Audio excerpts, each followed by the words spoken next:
आपके क्षेत्र में भारत सरकार उत्तर प्रदेश शासन द्वारा एक छोटे से नुक्कड़ नाटक का आयोजन किया गया है। इस नुक्कड़ नाटक के माध्यम से हमारे साथी कलाकार आपको देंगे स्वच्छता विषय पर जानकारी।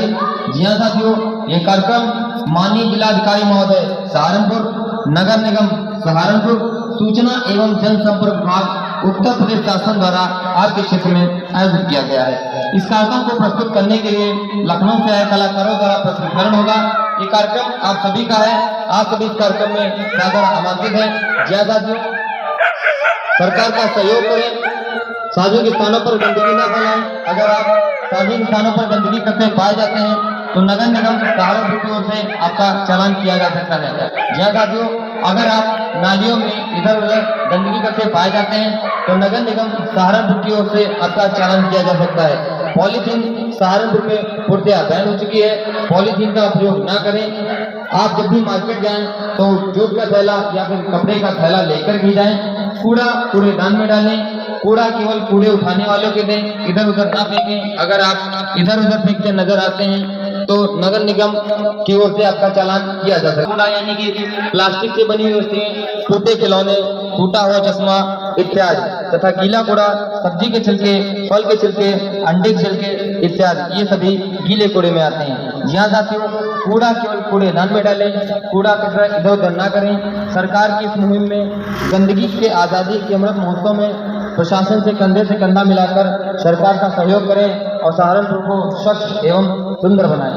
अगर आपके मोहल्ले में सफाई से रिलेटेड कोई भी समस्या है तो आप 1533 पर कॉल करके अपनी समस्या बता सकते हैं व इसका निदान भी पा सकते हैं। अधिक जानकारी के लिए आप स्वच्छता ऐप डाउनलोड कर सकते हैं। इसके माध्यम से सरकार द्वारा नगर निगम सहारनपुर में जो भी गतिविधियां चलाई जा रही हैं इनके विषय में आपको जानकारी मिलेगी। ज्यादा समय न लेते हुए कार्यक्रम की शुरुआत करते हैं, कार्यक्रम का आगाज करते हैं। तो देर न करें साथियों, जल्दी से जल्दी पहुंचे आप हमारे कार्यक्रम।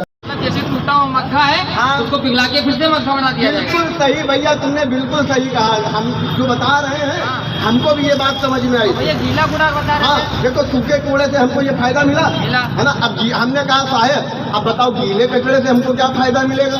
तब उन्होंने बताया कि गीला कचरा पहले तो सुनो क्या होता है। हाँ। जैसे साग सब्जी होती है, हाँ, फल के छिलके होते हैं, हाँ, और तुम्हारा मानो गोबर इत्यादि हो गया। अरे इनको भी कुछ ज्ञान दे दो। अरे इनको भी ज्ञान देंगे, पहले तो हम ही को ज्ञान नहीं था तो हम इसको कहाँ से ज्ञान दे देते, समझी।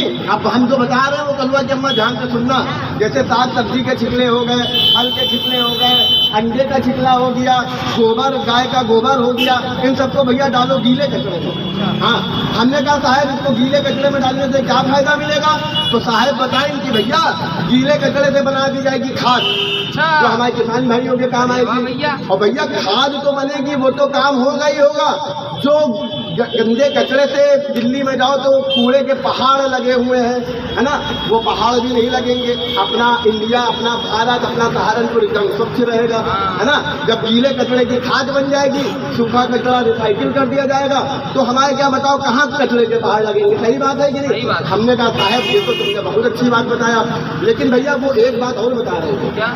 वो भैया ये बता रहे थे आज के टाइम पर घरों में क्या होता है, बासी खाना बच गया, दाल खराब हो गई, उसको पन्नी में डाल दिया, दाल रोटी चावल, वही गैया खा गई मानो, है ना। गैया के खाने से क्या पन्नी उसको फायदा करेगी।